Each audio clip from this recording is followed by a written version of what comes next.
Éternel notre Dieu, nous levons nos mains ce soir pour t'adorer. Toi, le seul vrai Dieu. Éternel, il t'a plu de nous faire grâce encore d'être en vie et d'être, Seigneur, en ce lieu, Seigneur Père, pour partager ta parole. Nous voulons, Seigneur, parler de l'esprit de grâce.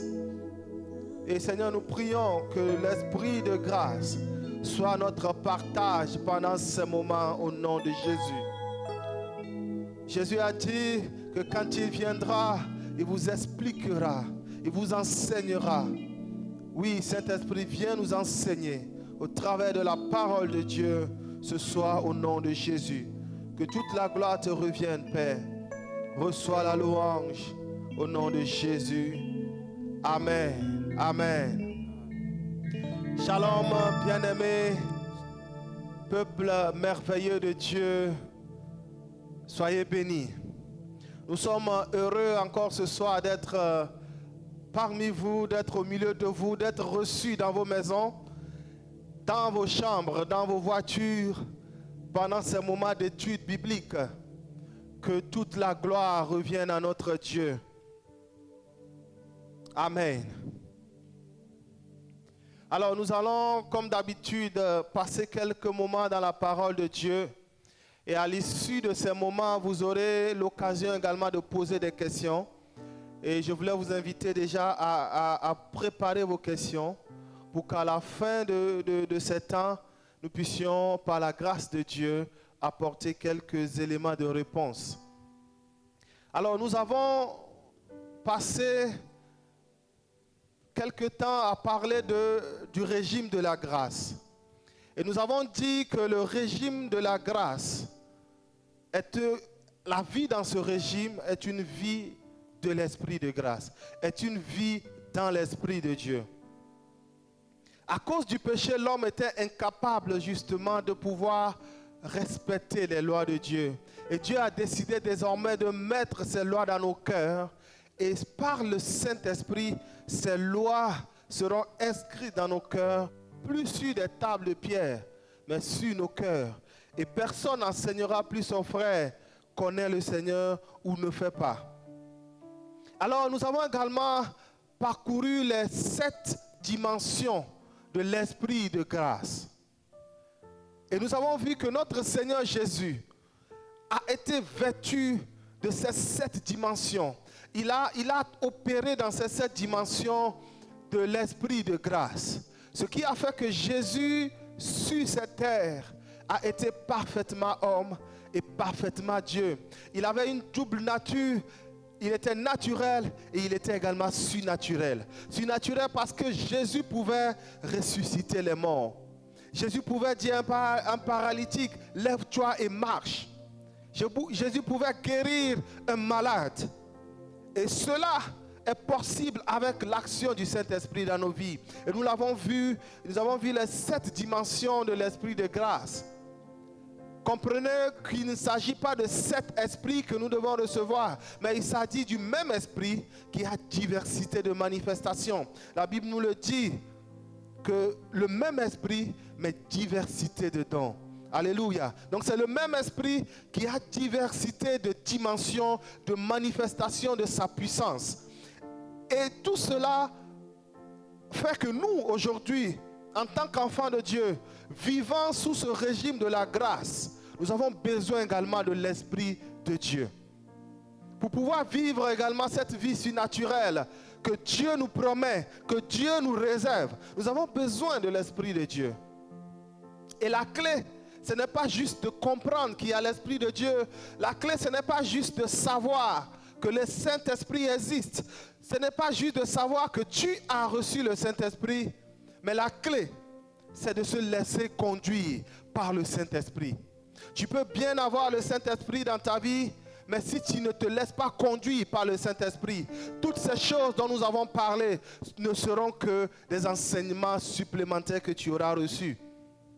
C'est pourquoi ce soir, nous avons décidé de parler de comment marcher selon l'esprit de grâce. C'est la clé de la vie chrétienne, frères et sœurs en Christ. C'est la clé de la réussite de la vie chrétienne sur cette terre.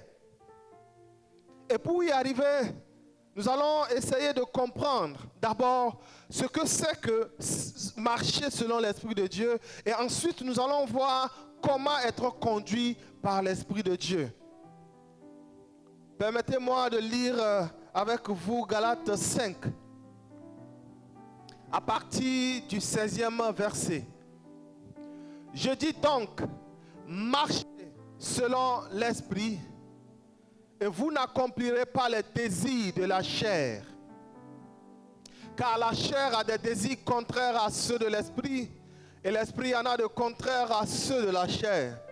Ils sont opposés entre eux, afin que vous ne fassiez point ce que vous voudriez. Si vous êtes conduit par l'Esprit de Dieu, vous n'êtes point sous la loi. Si on peut lire la version Semeur, qui nous donne encore quelques précisions essentielles. Donc, si nous voulons vivre non sous la loi, nous devons être conduits par l'Esprit de Dieu. Et c'est très important, bien-aimés, d'être conduits par l'Esprit de Dieu. Que signifie marcher selon l'Esprit de grâce? Alors nous allons comprendre ceci en parcourant rapidement d'abord qu'est-ce que l'homme, comment est constitué l'homme, ensuite voir qu'est-ce qui se passe à la conversion. Et après nous comprendrons exactement ce que c'est que marcher selon l'Esprit. 1 Thessaloniciens 5, les versets 23 et 24 nous dit: que le Dieu de paix vous sanctifie lui-même tout entier, et que tout votre être, et il va décliner maintenant la composition de l'être, esprit, âme et corps, soit conservé irrépréhensible lors de l'avènement de notre Seigneur Jésus-Christ. Celui qui vous a appelé est fidèle et c'est lui qui le fera. Alléluia.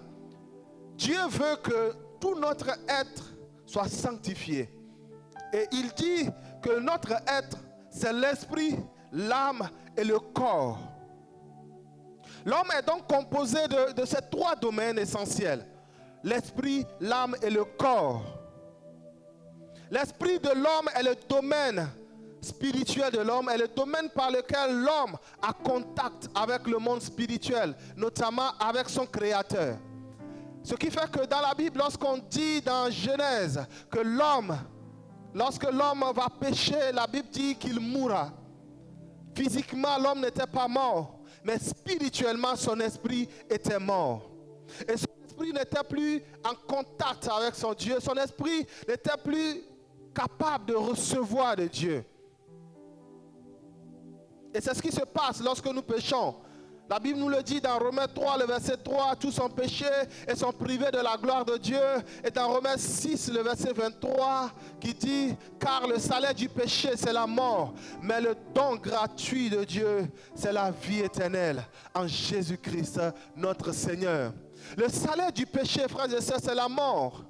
Et la mort ici signifie séparation. Séparation d'avec la vie. Lorsqu'on dit que vous êtes mort, c'est que vous êtes séparé d'avec la vie. Lorsqu'on vous dit que vous êtes mort financièrement, cela vous dit que vous êtes séparé d'avec la richesse.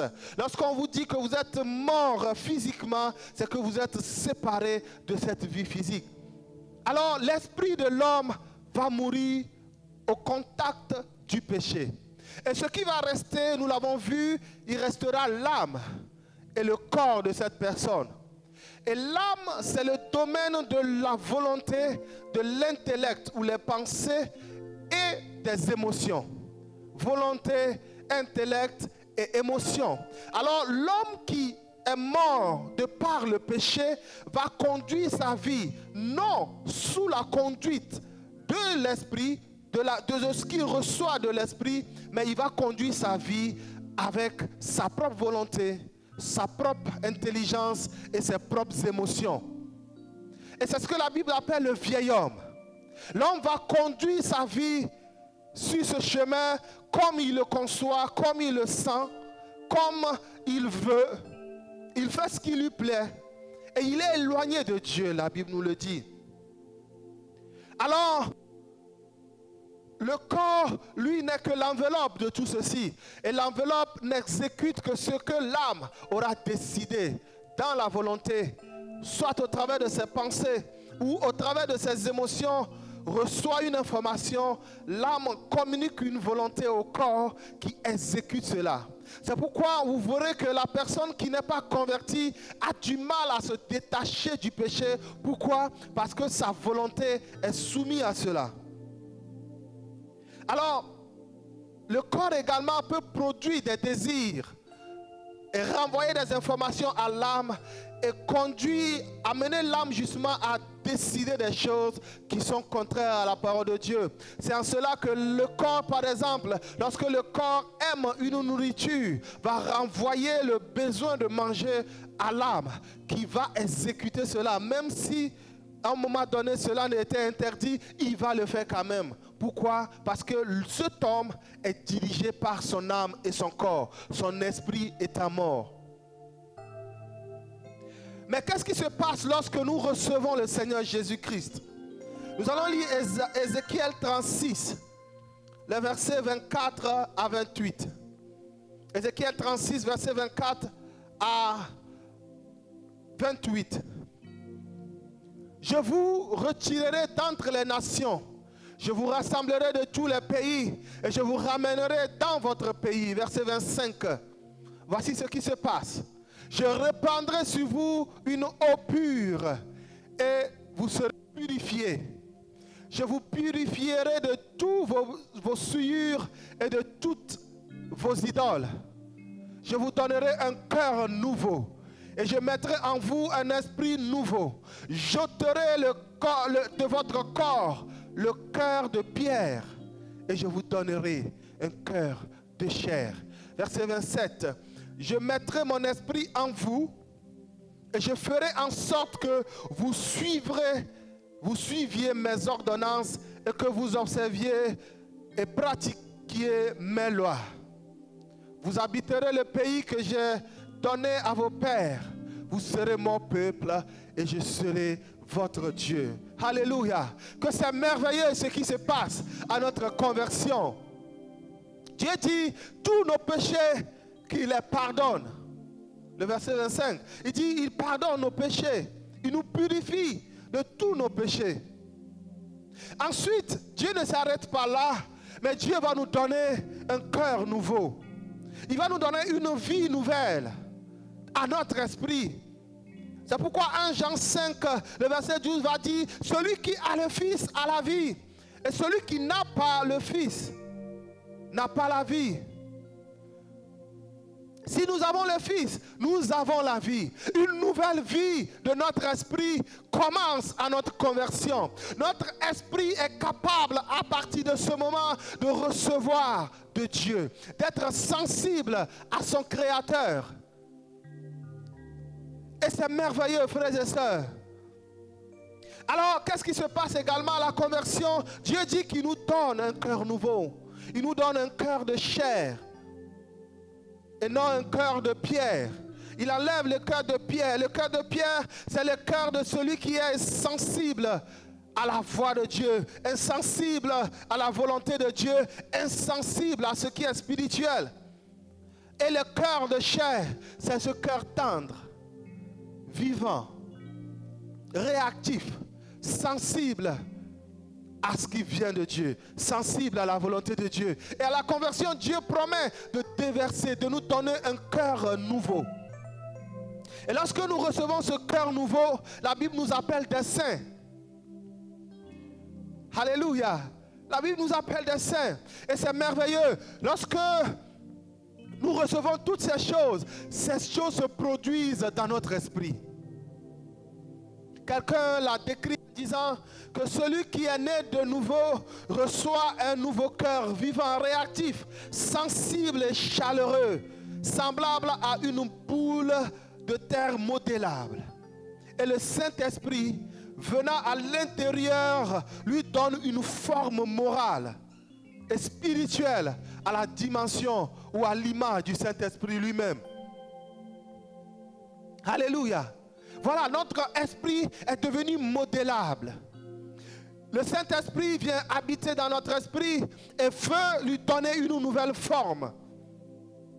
Mais il reste l'âme et le corps de l'homme. Et c'est pourquoi vous voulez que quelqu'un qui est converti va continuer à parfois conduire sa vie selon ses propres volontés. Et il va pécher contre Dieu. Et chaque fois que le chrétien va se laisser conduire par les domaines de son âme, la volonté, son intelligence, ses pensées et ses émotions, ce chrétien va continuer à pécher contre Dieu. Mais lorsque le chrétien va laisser l'Esprit de Dieu dicter la conduite à tenir, alors ce chrétien sera capable de vivre une vie chrétienne sans péché. Une vie chrétienne où on ne lui dira plus « ne fais plus ceci, ne fais plus cela », parce que la loi de Dieu sera dans son cœur, l'Esprit de Dieu. Alléluia. J'espère que vous me suivez très attentivement parce que ceci va nous permettre de comprendre réellement comment marcher selon l'Esprit de Dieu. Alors, l'âme n'étant pas encore transformée, le Saint-Esprit habitant dans notre esprit renouvelé va commencer à faire un travail dans notre âme. Le Saint-Esprit va nous parler chaque fois que nous allons vers le péché. Au travers de notre conscience, le Saint-Esprit va te dire « ceci n'est pas bon ». Et tu vas remarquer que dès que tu deviens enfant de Dieu, des choses que tu faisais facilement avant, après cela, ton âme, ton esprit ne te laisse pas en paix en voulant le faire. C'est le Saint-Esprit qui veut te conduire. Mais chaque fois que tu le laisses te conduire, tu vas vivre sans péché. Mais si tu refuses qu'il te conduise, tu continueras à pécher contre Dieu. Alors c'est quoi marcher selon l'Esprit de Dieu? Marcher selon l'Esprit de Dieu sera justement de pouvoir soumettre le domaine de son âme, c'est-à-dire sa volonté, son intelligence et ses émotions, les soumettre à la conduite de l'Esprit de Dieu. Marcher selon l'Esprit de Dieu, je le répète, va consister à apprendre. C'est un apprentissage. Consiste à apprendre à soumettre sa volonté, ses pensées et ses émotions à la volonté et à la conduite de l'Esprit de Dieu en nous. Alléluia. Marcher selon l'Esprit, c'est le contraire de marcher selon la chair. Et quand la Bible parle de marcher selon la chair, la Bible utilise cette expression pour parler de tout ce qui va à l'encontre de Dieu ou à l'encontre de la volonté de Dieu. Et donc marcher selon le Saint-Esprit, marcher selon l'Esprit, c'est le contraire de marcher selon la chair. Nous l'avons déjà vu que celui qui n'a pas un esprit vivifié marche selon la chair, c'est-à-dire selon les pensées, selon la volonté et les émotions de son âme. Alors marcher selon l'Esprit, c'est également se dépouiller du vieil homme et accepter d'être conduit par le Saint-Esprit, d'être dirigé par l'Esprit de Dieu. Et lorsque nous laissons diriger par l'Esprit de Dieu, alors nous pouvons être capables de vivre la vie surnaturelle de Dieu. Nous pouvons être capables de vivre dans les 7 dimensions dont nous avons parlé la dernière fois, avec l'esprit d'intelligence et de sagesse, avec l'esprit de conseil et de force, avec l'esprit de l'Éternel, avec l'esprit de la connaissance et de la crainte de l'Éternel. Nous pouvons opérer dans toutes ces dimensions. Laissons-nous conduire par l'Esprit de Dieu, frères et sœurs, et nous pouvons vivre pleinement les grâces merveilleuses que Dieu a prévues pour nous. Dieu a prévu de grandes choses pour nous. Dans cette nouvelle vie, Jésus a dit que si nous croyons en lui, nous ferons ce qu'il a fait. Les œuvres qu'il a accomplies, nous serons capables de les faire. Mais il dit que nous pouvons en faire mieux ou davantage. Parce que nous avons le même esprit de Dieu. Alors si nous comprenons que en tant qu'enfant de Dieu, notre esprit est disposé, Notre personne est disposée, notre être est disposé à être conduit par l'Esprit de Dieu parce que notre esprit est vivifié. Alors comment être conduit ou dirigé par l'Esprit de Dieu? Comment être conduit ou dirigé par l'Esprit de Dieu? Pour y arriver, je vous propose 3 clés. Je vous propose 3 clés qui nous permettront d'être conduits par l'Esprit de Dieu.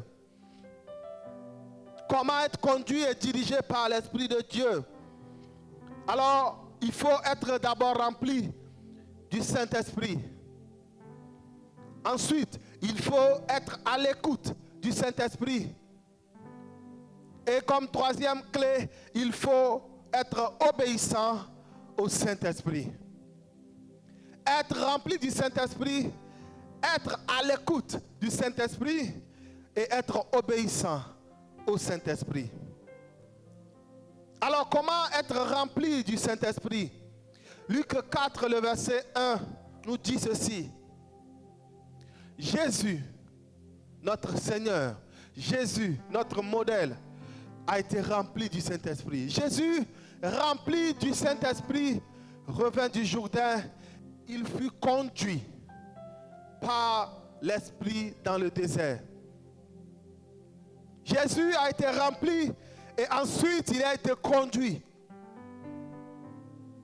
Lorsqu'on est rempli, alors on est capable d'être conduit. C'est ce que ce verset nous dit. Lorsqu'on est rempli, on est capable d'être conduit véritablement par le Saint-Esprit. Acte 1, le verset 4 à 5 que nous avons vu la dernière fois. Jésus va donner une recommandation à ses disciples. Comme il se trouvait avec eux, il leur recommanda de ne pas s'éloigner de Jérusalem, mais d'attendre ce que le Père avait promis, ce que je vous ai annoncé, leur dit-il. Car Jean a baptisé d'eau, mais vous, dans peu de jours, vous serez baptisés du Saint-Esprit. Alléluia. Jésus s'adressait à ses disciples. Ses disciples qui devaient continuer l'œuvre apostolique après que Jésus va partir. Et Jésus était sur le point de partir lorsqu'il leur donna cette recommandation en leur disant, attendez jusqu'à ce que vous recevez le Saint-Esprit, jusqu'à ce que vous recevez le baptême du Saint-Esprit, jusqu'à ce que vous soyez baptisés du Saint-Esprit. Je veux inviter quelqu'un pendant ce moment de confinement à être baptisé du Saint-Esprit. Et tu peux le vivre dans ta chambre, tu peux le vivre dans ta maison, tu peux le vivre avec ta famille. Alléluia. Il dit, attendez, ne soyez pas pressés. Parce que l'œuvre à laquelle je vous ai appelé est une œuvre spirituelle. L'œuvre à laquelle je vous ai appelé dans ce régime de la grâce. Vous ne pouvez pas réussir cette œuvre sans mon esprit, sans être rempli du Saint-Esprit, sans être baptisé du Saint-Esprit. Alors attendez, soyez remplis du Saint-Esprit. Et Jésus parlait à des personnes qui sont censées croire déjà en lui. Des personnes qui ont déjà cru en lui et qui le suivaient. Et alors, il leur dit, cherchez à être remplis du Saint-Esprit. Ils n'étaient que 120 qui ont obéi à cette recommandation. Alors que avec Jésus, nous avons appris dans le livre de la Bible que il y avait plus de milliers de personnes qui le suivaient. Mais il n'y avait que 120 qui ont obéi à cet ordre. Et qui sont restés à Jérusalem, aspirant à la plénitude, aspirant à être remplis du Saint-Esprit. Ils ont passé 10 jours environ. Imaginez ce qui se passait dans cette chambre haute. Quelqu'un a dit, mettez 10 chrétiens ou 120 chrétiens encouragés par Jésus, enflammés par Jésus, mettez-les dans une chambre pendant 10 jours et vous aurez le réveil. Et effectivement, le réveil eut lieu le jour de la Pentecôte. Ils ont passé du temps à prier, à soupirer après ce que Dieu avait promis. Et le jour de la Pentecôte, dans Acte 2, à partir du verset 1, la Bible nous dit, le jour de la Pentecôte, ils étaient tous, les 120, ensemble dans le même lieu. Tout à coup, il vint du ciel un bruit comme celui d'un vent impétueux. Tu peux souligner vent dans ta Bible. Et il remplit toute la maison où ils étaient assis. Des langues semblables à des langues de feu leur apparurent séparées les unes des autres et se posèrent sur chacun d'eux. Chacun d'eux a reçu sa part. Alléluia. Et ils furent tous remplis du Saint-Esprit. Et ils se mirent à parler en d'autres langues, selon que l'Esprit leur donnait de s'exprimer. Alléluia. Frères et sœurs, c'est une nouvelle expérience d'être rempli du Saint-Esprit. D'être baptisé du Saint-Esprit, c'est une expérience que Dieu promet à tout croyant. Et toi également, Dieu te le promet, que tu peux être rempli du Saint-Esprit si seulement tu peux soupirer après le Saint-Esprit. Dans le verset que nous avons lu, la Bible dit, il eut un vent impétueux. Et le mot utilisé pour vent ici, c'est pnoé. Et pnoé veut dire souffle. Souffle de vie. Et ce terme, quand j'ai fait quelques recherches, j'ai compris que ce terme, c'est un terme médical qui s'utilise lorsque un enfant est né. Lorsqu'un enfant est né, le premier souffle que l'enfant respire, c'est le pnoé. C'est le souffle qui lui donne la vie dans ce nouveau monde où l'enfant est propulsé comme un être vivant. Et pnoé va être utilisé comme souffle pour parler du Saint-Esprit qui va remplir également la chambre haute. Frères et sœurs, je vous rappelle que celui qui a écrit le livre des Actes est un médecin et il comprend très bien le sens de ce mot. Et il dit, pnoé va remplir cette salle. Lorsque nous recevons le Seigneur Jésus, nous l'avons dit, nous naissons de nouveau. Nous sommes nés comme un nouveau-né dans le royaume de Dieu. Dans ce nouveau royaume qui est un royaume surnaturel ou un royaume où nous pouvons vivre le surnaturel. Mais si nous n'avons pas le souffle de vie, le souffle de ce royaume, nous ne pouvons pas vivre dans ce royaume. Nous serons mis sous aspirateur ou sous respirateur plutôt artificiel. Alors il nous faut en tant qu'enfants de Dieu chercher ce souffle, ce pnoé qui nous permet d'avoir le souffle de vie et de commencer la vie surnaturelle. Le baptême dans le Saint-Esprit est ce qui nous conduit, qui nous introduit dans le royaume du surnaturel, frères et sœurs, qui nous introduit dans cette nouvelle dimension du surnaturel. Et tu peux le vivre. Et le seul moyen de pouvoir être rempli du Saint-Esprit, c'est d'avoir soif du Saint-Esprit. Être assoiffé du Saint-Esprit. Jean 7, le verset 37 nous dit, le dernier jour, le grand jour de la fête, Jésus, se tenant debout, s'écria, si quelqu'un a soif, qu'il vienne à moi et qu'il boive. Celui qui croit en moi, des fleuves d'eau vive couleront de son sein, comme dit l'Écriture. Et verset 39, la Bible dit, pour nous expliquer, il dit cela de l'Esprit que devaient recevoir ceux qui croiraient en lui. Alléluia. Nous pouvons être baptisés du Saint-Esprit. Frères et sœurs, je veux t'inviter, toi qui n'es pas encore baptisé du Saint-Esprit, toi qui n'as pas reçu la plénitude du Saint-Esprit, de soupirer après le Saint-Esprit. Aie soif du Saint-Esprit. Jésus a dit dans Luc 11 que si mauvais que vous êtes, vous savez donner les bonnes choses à vos enfants, à combien plus forte raison, moi, je vous donnerai le Saint-Esprit lorsque vous me le demandez. Alors si nous demandons le Saint-Esprit, si nous demandons la plénitude, le baptême du Saint-Esprit, le pnoé va toucher notre vie et nous allons recevoir le souffle nouveau, le souffle qui nous introduit dans le surnaturel de Dieu. Alors celui qui veut marcher selon l'Esprit de Dieu doit avoir ce pnoé, doit avoir cette puissance nouvelle dont Jésus a parlé. Il dit, vous recevez une puissance. Il s'agit d'un équipement du chrétien. Vous recevez une puissance. Le Saint-Esprit survenant sur vous. Et vous pourrez être mes témoins à Jérusalem, dans la Samarie, jusqu'aux extrémités de la terre. Je veux nous inviter, frères et sœurs, à chercher la plénitude du Saint-Esprit, à chercher le baptême du Saint-Esprit pendant que nous sommes dans notre chambre. Frères et sœurs, rentre dans ta chambre et prie, cherche, sois assoiffé du baptême du Saint-Esprit et il te remplira. Comme il a rempli les disciples dans la chambre haute. La Bible dit chacun a reçu sa part. Chacun. Des langues semblables à des langues de feu se posaient sur chacun d'eux. Tout le monde peut le recevoir. Et lorsque nous recevons le baptême du Saint-Esprit, alors comme Jésus, dans Luc 4 que nous avons lu, nous pourrons être conduits par le Saint-Esprit. Nous pourrons être facilement conduits par le Saint-Esprit. Car être rempli du Saint-Esprit, c'est laisser son esprit être imbibé de la présence et de la conduite du Saint-Esprit.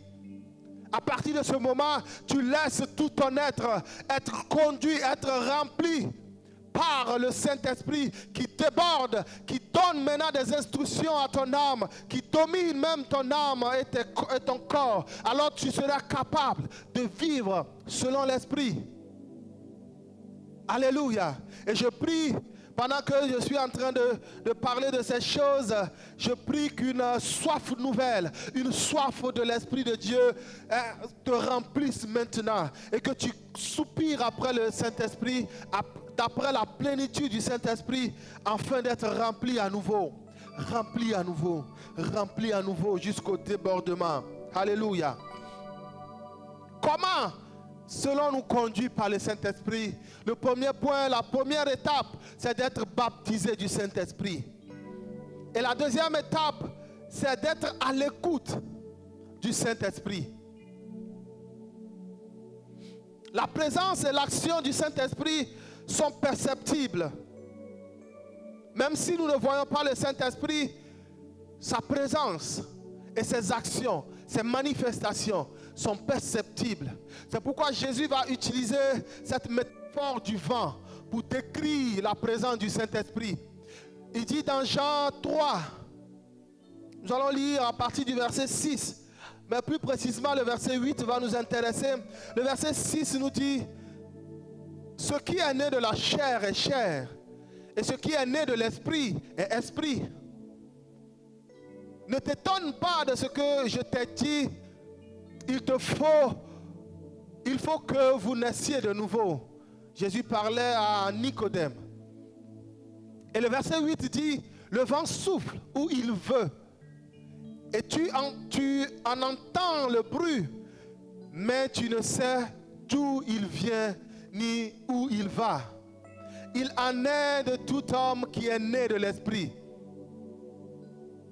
La présence du Saint-Esprit, lorsque nous sommes nés de l'Esprit en nous, nous pouvons sentir comme on sent le vent. On peut avoir la direction du vent avec les appareils, mais on ne sait pas exactement d'où il vient et quelle est sa destination finale. On ne le maîtrise pas, mais on peut le sentir. On ne peut pas l'attraper, mais on peut le sentir. Le Saint-Esprit est invisible. On ne peut pas le toucher. Il est une personne, mais il est en nous et sa manifestation est perceptible. Quand le Saint-Esprit te remplit, alors sa manifestation est perceptible. Tu peux sentir sa présence, tu peux sentir ses actions, tu peux sentir sa direction, tu peux écouter sa voix. Et c'est à cela qu'il est important, en tant qu'enfant de Dieu, d'être à l'écoute du Saint-Esprit.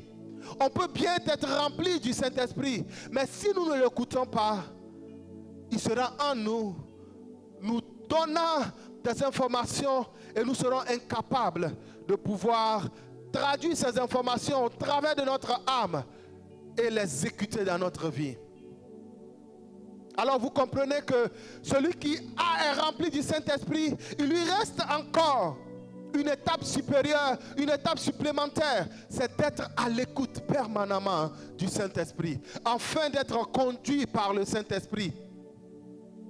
Alors si nous voulons être à l'écoute du Saint-Esprit, la Bible nous dit dans Jean 10, versets 2 à 5. Jean 10, verset 2 à 5. Mais celui qui entre par la porte est le berger des brebis. Le portier lui ouvre et les brebis entendent sa voix. Les brebis entendent sa voix. Il appelle par leur nom les brebis qui lui appartiennent et il les conduit. Donc lorsque nous entendons la voix du berger, lorsque nous entendons la voix de notre berger au travers du Saint-Esprit, ce qui nous reste à faire, c'est d'entendre, mais de se laisser conduire. Alléluia. La suite du verset nous dit, verset 5,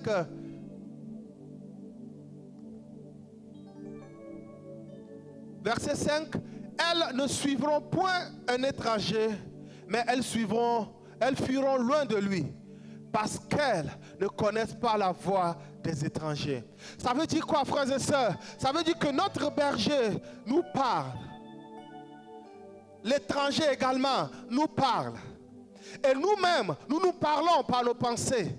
Et tout cela peut nous troubler et peut faire qu'on se demande comment arriver à écouter la voix du Saint-Esprit. Comment arriver à entendre la voix du Saint-Esprit. Sachez-le que le Saint-Esprit parle toujours. C'est un peu comme une radio qui émet sur une fréquence. La fréquence est disponible. Il vous revient à vous de capter la bonne fréquence et de vous mettre à l'écoute de cette radio. Le Saint-Esprit est en nous. Il nous parle du dedans de nous. Et cela parfois se confond avec nos pensées ou les pensées que nous renvoie l'ennemi, l'étranger. Alors il est important d'apprendre. C'est pourquoi je dis apprendre. Il est important d'apprendre à écouter, apprendre à discerner la voix de l'Esprit de Dieu en nous. Pour être facilement conduit par l'Esprit de Dieu et ne pas être conduit par l'étranger. Ève a suivi l'étranger dans le jardin d'Éden. Il a écouté la voix de l'étranger et il a suivi sa voix. Malheureusement, le péché est rentré dans sa vie et nous sommes tous affectés jusqu'à aujourd'hui. Alors, comment arriver à discerner la voix de l'Esprit parmi nos pensées, les pensées que nous renvoie l'ennemi et les pensées que le Saint-Esprit nous suscite? La Bible dit qu'on les reconnaîtra par leurs fruits.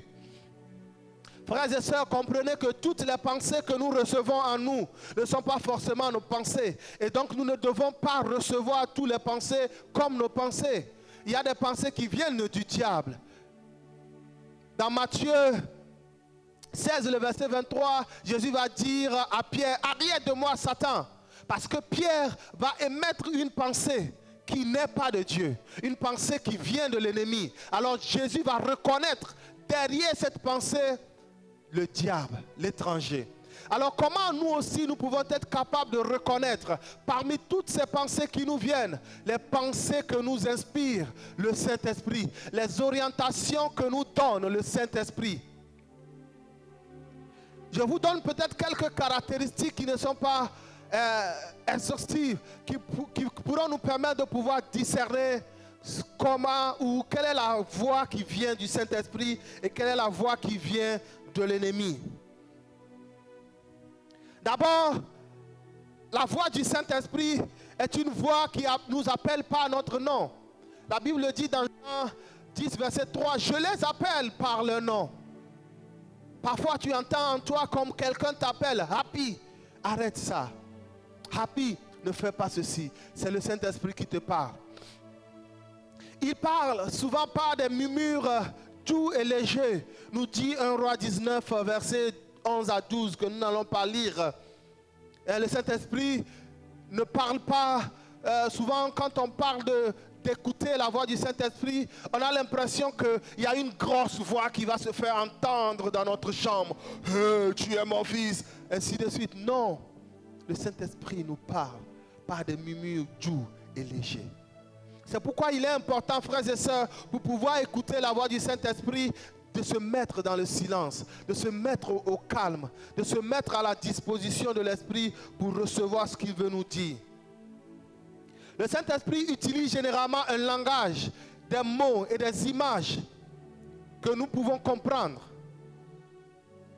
Et il va utiliser des mots parfois dans ton domaine. Et c'est pourquoi ça prête confusion. On a l'impression que ce sont nos propres pensées. Mais ce sont les Saint-Esprit qui utilisent les éléments de ton environnement pour t'expliquer quelque chose. C'est pourquoi dans la Bible, vous allez voir que Dieu a utilisé beaucoup d'images liées à l'agriculture. Il a utilisé également des images liées à la pêche, ainsi de suite. Donc, le Saint-Esprit va nous parler au travers parfois des mots ou des expressions que nous comprenons déjà. Parce qu'il veut que nous le comprenions. Imagine un père qui parle à son enfant en chinois alors qu'il sait que l'enfant ne comprend pas le chinois. Il serait irresponsable. Alors le Saint-Esprit, n'étant pas irresponsable, va utiliser les mots, les éléments qui nous sont accessibles.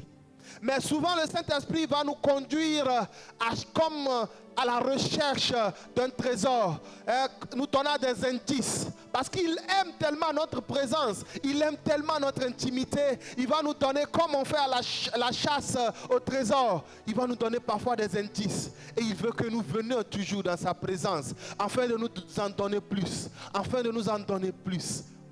Lorsque le Saint-Esprit va te donner, par exemple, la vision sur ta destinée, il ne va pas te donner tout. Il veut que tu viennes toujours. Parce qu'il aime ta présence. Il aime communiquer avec nous.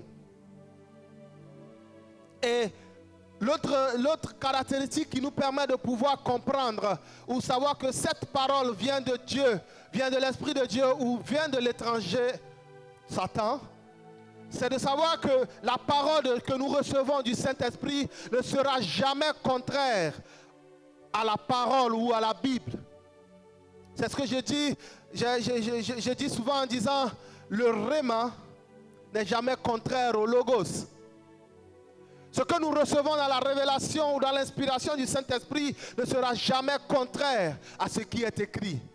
Et si tu reçois une voix qui te pousse à l'impudicité, une voix qui te dit mens, une voix qui te dit va habiter dans la maison d'un frère à cause de l'argent ou à cause du manque d'argent, cette voix ne vient pas du Saint-Esprit. Parce que le Saint-Esprit ne peut pas aller à l'encontre de la parole de Dieu. Comment discerner encore la voix du Saint-Esprit au-dedans de nous? Parfois, la voix du Saint-Esprit va produire en nous la vie. La Bible dit la parole de Dieu est la vie.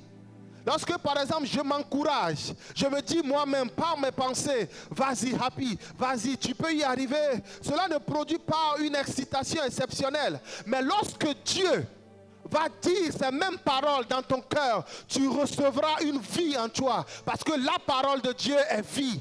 Alors la vie de Dieu, l'expérience de cette excitation peut te prouver que cette voix ne vient pas de toi, mais vient de l'Esprit de Dieu. Alors la parole de Dieu va produire en nous une conviction profonde, va produire en nous la foi. Voilà les caractéristiques. Sa voix, sa parole produit en nous la conviction, la foi, la vie, produit en nous la paix. Ça produit en nous la crainte de Dieu, ça produit en nous la joie, ça produit en nous la force, le courage. Ça produit en nous la consolation et le réconfort. Alors toute voix contraire à cela, qui n'a pas ces caractéristiques, nous pouvons les identifier comme venant soit de nos propres pensées ou soit de l'étranger. Alors la voix de l'étranger, comme la Bible nous le dit, va produire l'orgueil en nous. La voix du diable, la voix des démons vont produire en nous de l'orgueil. Vont nous pousser à être indépendants de Dieu.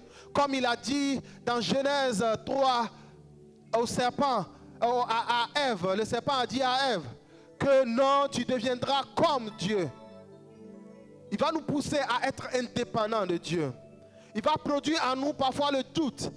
va produire en nous le trouble, va produire en nous la peur, va produire en nous toutes sortes de consciences qui nous poussent au péché et à la désobéissance. Voilà la voix de l'étranger. Et la voix de Dieu va produire en nous la paix, la conviction, la foi, la crainte de Dieu, la repentance.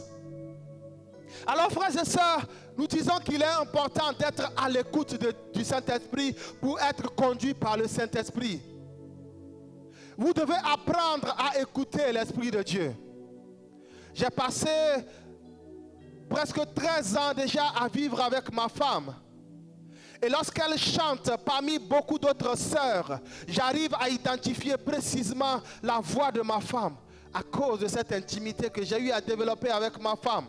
Lorsque vous allez également développer cette intimité avec le Saint-Esprit, cette proximité avec le Saint-Esprit, vous allez apprendre, vous allez vous familiariser avec la voix du Saint-Esprit. Et vous saurez, chaque fois que le Saint-Esprit vous parle, ça c'est le Saint-Esprit. Alléluia. Et je prie, oh frères et sœurs, que tu sois arrivé à ce stade où tu peux discerner pleinement la voix de l'Esprit de Dieu en toi, chaque fois qu'il veut te conduire.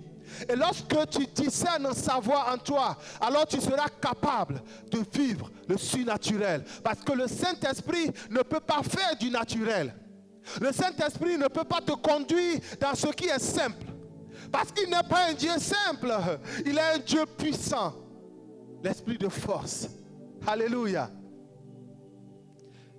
Et le dernier élément, ou la dernière chose qu'il faut pour pouvoir être conduit par le Saint-Esprit, et cela est très important, frères et sœurs, c'est d'être obéissant à la voix du Saint-Esprit. Une chose est d'être rempli du Saint-Esprit. Une autre chose est d'être capable d'écouter le Saint-Esprit. Mais une autre chose est d'être capable d'obéir à la voix que tu as entendue. Si tu es rempli du Saint-Esprit, qu'il parle en toi et que tu refuses d'écouter sa direction, tu n'es pas pour autant conduit par le Saint-Esprit. Alors, frères et sœurs, il nous faut apprendre à être obéissants au Saint-Esprit. La Bible dit dans Ephésiens 4, le verset 30, « N'attristez pas le Saint-Esprit de Dieu, par lequel vous avez été scellés pour le jour de la rédemption. » Il peut arriver que nous attristons le Saint-Esprit, parce que le Saint-Esprit est une personne, il peut s'attrister parce qu'il nous parle. Il nous parle, mais nous refusons de lui obéir. Combien de fois le Saint-Esprit t'a parlé, mais tu as refusé de lui obéir? Combien de fois il a voulu te conduire, mais tu refuses de lui obéir? Alors il ne peut pas te conduire. Tu ne peux pas vivre le surnaturel. Tu ne peux pas vivre les grâces que Dieu a prévues pour toi. Mais si tu peux écouter sa voix et obéir à sa voix, alors tu peux vivre le surnaturel de Dieu. Parfois la voix du Saint-Esprit va nous demander des choses que notre pensée ne conçoit pas. C'est pourquoi la Bible va dire, mes pensées sont loin de vos pensées. Mes pensées ne sont pas vos pensées. Mes pensées sont différentes de vos pensées. Oui, le Saint-Esprit va nous communiquer parfois des choses qui ne sont pas accessibles, qui ne sont pas acceptables par les éléments de notre âme dont nous avons parlé. Volonté, pensée et émotion. Alors qu'est-ce qu'il faut pour être conduit par le Saint-Esprit? C'est d'apprendre à soumettre sa volonté, ses pensées et ses émotions. C'est d'apprendre à les soumettre à la conduite du Saint-Esprit. Et c'est en cela que nous pourrons être réellement conduits par le Saint-Esprit. Frères et sœurs, je suis en train de vous expliquer comment être conduit par le Saint-Esprit. Et nous pouvons être conduits par le Saint-Esprit. Nous pouvons le faire, nous pouvons l'expérimenter, nous pouvons le vivre et nous pouvons vivre ce surnaturel. J'ai essayé d'être très pratique aujourd'hui afin que chacun puisse identifier le domaine dans lequel il a besoin d'évoluer pour davantage marcher avec l'esprit de grâce. Pour certains, c'est qu'ils ne sont pas encore convertis et ils ont besoin de la conversion. Pour que l'Esprit de Dieu puisse vivifier leur esprit et leur donner la capacité d'être sensibles à l'action du Saint-Esprit. Pour d'autres, ils ont besoin, ils sont convertis, mais ils ont besoin d'être baptisés du Saint-Esprit pour avoir la plénitude de l'Esprit de Dieu en eux. Comme Jésus, rempli du Saint-Esprit, alors il fut conduit par le Saint-Esprit. Comme les disciples également, remplis du Saint-Esprit, il peut être conduit par le Saint-Esprit. Pour d'autres, c'est qu'ils sont remplis, ils ont eu le baptême du Saint-Esprit, mais ils n'écoutent pas le Saint-Esprit. Ils ne sont pas à l'écoute de Dieu. Ils n'ont pas appris à écouter Dieu. Ils attendent qu'une voix se fasse entendre de leur chambre. Mais le Saint-Esprit veut vous parler de l'intérieur. Il veut vous parler de l'intérieur. Et sa voix est claire. Il produit en nous la paix, la crainte de Dieu, la repentance, la foi, le courage, ainsi de suite. Voilà les éléments, les caractéristiques de la voix du Saint-Esprit. Et le Saint-Esprit, la voix du Saint-Esprit nous communique l'amour, nous communique la vie de Dieu. Alors pour toi, c'est peut-être apprendre à écouter la voix du Saint-Esprit. Faire l'exercice de l'écouter. Commence ce soir même et dis au Saint-Esprit, je veux apprendre à t'écouter. Alors parle-moi et reste au silence, reste dans le calme et laisse le Saint-Esprit te parler. Les pensées peuvent te venir en esprit. Note toutes ces pensées et comme la Bible nous le dit, dans Thessaloniciens 5, verset 21, il dit, mais examinez toutes choses, retenez ce qui est bon. Vous pouvez avoir de multiples pensées, mais vous pouvez les examiner à la lumière de la parole de Dieu. Et vous allez enlever tout ce qui n'est pas de Dieu et vous retenez ce qui est bon. Alors vous allez commencer à apprendre à écouter Dieu. Et le Saint-Esprit dit que celui qui est persévérant dans cet exercice, cette personne peut vivre véritablement la conduite du Saint-Esprit. Et pour finir, pour d'autres, vous êtes capable d'écouter la voix du Saint-Esprit qui vous parle par diverses manières, qui vous parle par votre conviction intérieure, qui vous parle par les rêves, par les visions et autres, mais vous refusez de l'écouter. Alors, il vous est important à partir d'aujourd'hui d'apprendre à obéir à la voix du Saint-Esprit. L'obéissance à la voix du Saint-Esprit nous demande la foi. L'obéissance à la voix du Saint-Esprit nous demande de croire qu'il a un meilleur pour nous, que ce qu'il nous dit est mieux que ce que nous pensons, que sa voix est plus grande que notre voix. L'obéissance à la voix du Saint-Esprit va nous amener à expérimenter les choses que notre pensée ne sera pas capable d'expérimenter. C'est pourquoi la Bible va dire que ce sont les choses qui ne sont pas montées dans nos pensées, dans nos cœurs. Ce sont ces choses que Dieu nous réserve. Frères et sœurs, Dieu nous réserve de vivre l'extraordinaire. Dans le régime de la grâce, Dieu nous réserve de vivre l'extraordinaire, de vivre le surnaturel. Nous serons capables de dire à un malade, sois guéri et il est guéri. Nous serons capables de dire à quelqu'un, lève-toi et marche. Nous serons capables d'inviter des personnes à s'abaisser devant la voix de Dieu et ils seront obéissants parce que recevant la conviction du Saint-Esprit au travers de notre bouche. Et tout cela est possible si nous pouvons nous laisser réellement conduire par le Saint-Esprit.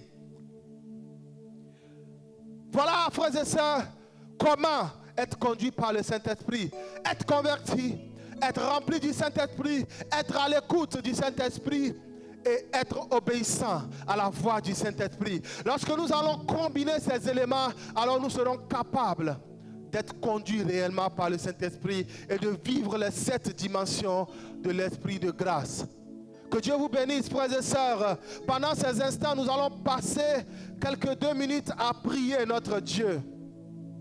Et vous allez commencer également à préparer vos questions et nous allons y répondre tout à l'heure par la grâce du Saint-Esprit. Alors tu vas commencer à prier. D'abord, tu vas commencer à demander pardon pour toutes les fois où tu as négligé le Saint-Esprit. Tu as négligé la voix du Saint-Esprit, où tu as refusé d'obéir à la voix du Saint-Esprit. Tu vas commencer à lui demander pardon et demander que le Saint-Esprit ne soit pas attristé contre toi. Commence à prier au nom de Jésus. Ô Saint-Esprit de Dieu, toi qui nous as été donné, toi qui as été promis. Nous avons longtemps conduit notre vie par nos propres volontés, par nos pensées, par nos émotions ou par notre corps. Nous avons négligé souvent ta voix. Lorsque tu nous recommandes des choses, lorsque tu veux nous conduire, nous négligeons ta voix. Mais ce soir, nous avons compris que nous avons besoin d'être à l'écoute du Saint-Esprit pour être conduits par lui. Alors nous voulons te demander pardon pour toutes les fois où nous avons été négligents à t'écouter, négligents à te solliciter, ou même, Seigneur Père, nous avons été désobéissants à ta voix. Ô Esprit de grâce, pardonne-nous. Pardonne-nous et ne sois plus attristé contre nous, Saint-Esprit. Pardonne mon frère dans sa chambre pendant qu'il s'agenouille devant toi. Pardonne ma soeur dans sa chambre pendant qu'il est en train de soupirer après toi, Saint-Esprit. Pardonne-nous. Nous voulons commencer une nouvelle marche avec toi. Nous avons compris comment marcher avec toi. Alors nous voulons commencer cette marche aujourd'hui. Nous voulons apprendre à marcher davantage avec toi. Aide-nous, ô Saint-Esprit. Fortifie-nous. Soutiens-nous. Au nom de Jésus. Amen. Frères et sœurs, tu vas encore prier.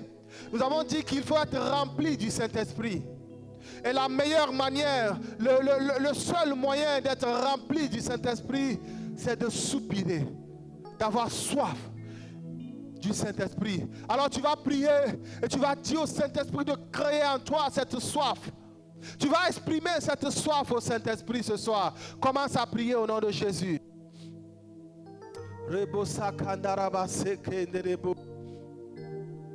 Nous voulons une autre dimension de toi, Saint-Esprit. Nous voulons une autre dimension de toi, Saint-Esprit. Saint-Esprit, viens nous conduire désormais. Nous soupirons d'après toi. Nous aspirons à ta présence. Nous aspirons à ta présence dans notre vie, à ta plénitude dans notre vie. Je prie dans le nom de Jésus que pendant ces instants, que mon frère ou ma soeur commence à vivre le baptême du Saint-Esprit dans sa chambre. Pendant qu'il est en train de suivre cette émission, qu'il reçoit la plénitude du Saint-Esprit comme dans la chambre haute. Au nom de Jésus, qu'il reçoive la plénitude du Saint-Esprit comme dans la chambre haute. Qu'un vent, que le Noé souffle maintenant. Dans le nom de Jésus-Christ, que le Noé souffle maintenant dans sa chambre, dans cette famille, dans cette voiture, dans cette maison, dans le nom de Jésus, que le Noé de Dieu remplisse son cœur maintenant. Oui, nous voulons une autre dimension de toi, Saint-Esprit. Alléluia.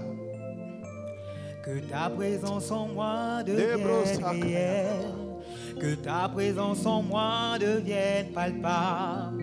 Alléluia. Je veux une autre dimension de toi. Tu vas chanter ce chant avec nous en soupirant d'après le Saint-Esprit. Que ta présence en moi devienne réelle. Que ta présence en moi devienne palpable. Devienne réelle. Je veux une autre devienne palpable, devienne perceptible, devienne sensible. Que ta présence devienne palpable, Seigneur. Au nom de Jésus-Christ, que ta présence avant nous devienne réelle, Seigneur. Au nom de Jésus-Christ. Tu vas enfin prier, frères et sœurs. Tu vas enfin prier et tu vas demander au Seigneur de t'apprendre à l'écouter et à lui obéir. Que le Saint-Esprit, à partir d'aujourd'hui, t'apprenne à l'écouter, te rassure, t'accompagne, te donne la persévérance dans cet apprentissage, que tu arrives à un niveau où tu peux reconnaître facilement la voix du bon berger et être conduit par le bon berger et non par l'étranger. Commence à prier au nom de Jésus-Christ. Oh Seigneur, aide-nous, Père. Aide-nous à être remplis du Saint-Esprit, mais à être également à l'écoute du Saint-Esprit, à être capable de discerner la voix de l'Esprit de Dieu en nous. Au-delà, Seigneur, de toutes les voix que nous entendons, que nous soyons capables de discerner la voix du Saint-Esprit. Et que nous soyons également capables d'obéir avec foi à la voix de l'Esprit. Saint-Esprit, une des caractéristiques de la foi chrétienne, c'est d'avoir la foi en Dieu, de croire en ce que Dieu nous dit de faire, que c'est le meilleur pour nous.